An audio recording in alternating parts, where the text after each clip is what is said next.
There are two processes, validate scope and control quality, where the deliverables are checked and verified. These processes are not the same because they serve different purposes.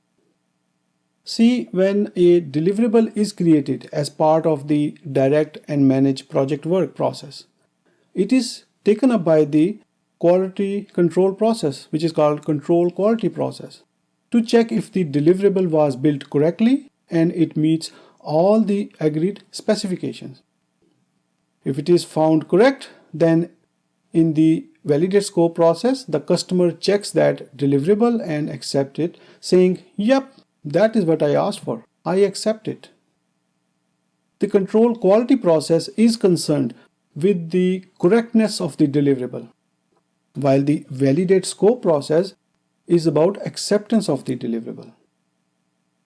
So control quality is extensive testing, appraisals and verifications on everything inside and out of the deliverable. Validate scope, on the other hand, will not be that extensive testing, since the objective is to accept the deliverable and point out if there are some obvious defects. If you buy a car, you will not perform crash testing and stress testing. However, the manufacturer has performed those extensive testing. The control quality process is almost always performed before the validate scope process. If the process finds defects in the deliverables, those can be fixed before asking the customer to check the deliverable.